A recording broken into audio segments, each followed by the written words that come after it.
So now we're on the why we use token economies slide. Specific to teaching children with autism, a lot of them are very visual learners. And being able to reward good behavior with tokens is a really tangible, visual way of representing how well that child is doing and how well they're progressing towards their goal. It keeps them interested, it keeps them motivated, and we're also going to pair every token that we give with social praise. So, great job, nice working, high five, something like that. And what this does is it gradually shifts the child's response to be less contingent on the unnatural token system, which doesn't always apply in real life, and more reliant on the social contingency, which is more likely to happen in everyday occurrences. So in this way, token economies are building blocks to shaping appropriate behavior with natural consequences. So when it comes to using tokens to teach, it's a great system for working with a number of different populations, not just children with autism. And you may also want to refer to your handout here. Children with autism benefit from the visual aspect and from the systematic rewarding of good behavior. It's also useful for controlled populations, like group homes or institutions, whereby residents can earn special privileges for doing their chores or for doing something well that day. So can you think of any other examples? Would that be like getting a bonus on your paycheck? That's awesome. That's definitely an example. Okay, so now let's move on to an actual token system, the components.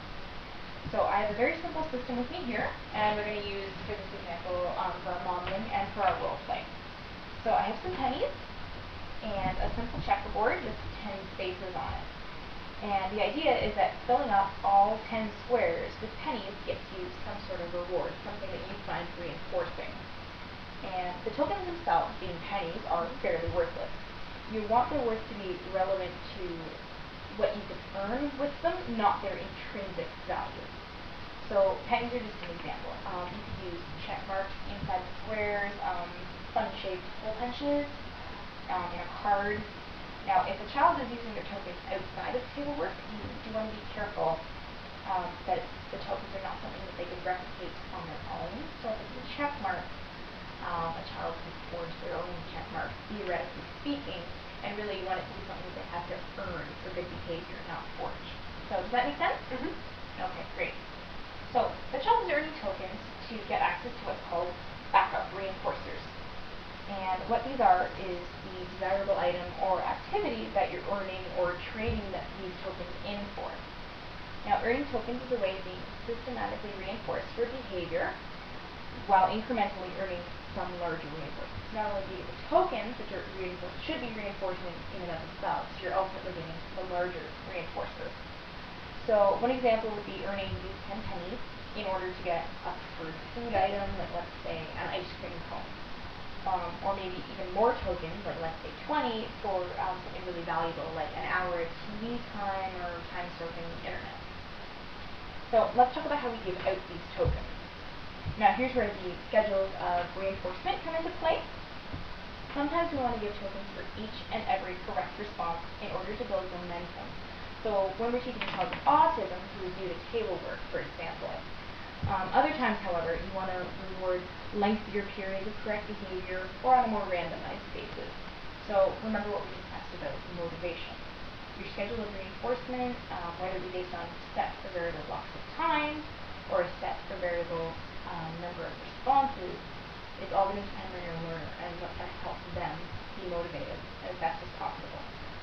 So let's quickly talk about the rules that are going to govern a token system or a token economy. So there has to be accountability. That is, or there's no motivation to work for tokens. Tokens need to be administered on a predetermined schedule, reliably and consistently. And the reinforcing item being earned has to be made available for the set amount of tokens. You can't change the rules later on, otherwise no one will be motivated to work. So if certain reinforcers are worth more tokens, worth being relative, that needs to be made clear before you start. So let's say TV time is worth 20, but a particular candy bar is only worth 5. So something like that. Everything's relative. As long as you follow the rules, tokens should be motivating. Now remember, always pair your tokens with social praise. Ultimately, we want the praise and satisfaction of a job well done to be the motivating factor for behavior, not the tokens or the reinforcers themselves. Okay, that makes sense so far? Awesome. So let's go on to our slide with the learning activity. So for our learning activity, what we're going to be doing is role-playing a simple token economy. So for the purposes of this demonstration, we'll use a continuous reinforcement schedule, which is 1 token for each and every correct response, remember? Right, okay. We'll run a straightforward gross motor imitation program. So what's going to happen is I'm going to model an action, and you'll just be imitating me as we go along. It'll be very simple stuff. For each time that you copy me correctly, I'll give you a penny or a token on your token board. Once you get all 10, and in this case 10 is just a cap, it's just an example, you can have a break, and then we're going to switch roles, and you be the teacher and I will be the student. Okay? So are you ready to get started? Yep. Okay. Great. So do this. Oh, hey, that's great.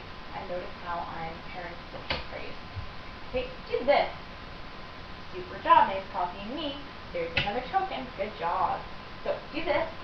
Oh, super, you're clapping like I am. Good job. There's another token. Can you do this? Oh, that's fantastic. Another token for you. So now you can see you have 6 tokens left, and you're progressing towards your goal. Do this. Oh, great job. That's touching your nose like me. Can you do this? That's fantastic. 1 more token for you. Can you do this? Great job. Can you do this? Awesome. Okay, you have 2 tokens left. Do this for me. Very good job. And last one. Do this. Super job. You got all your tokens. So now you can have your break.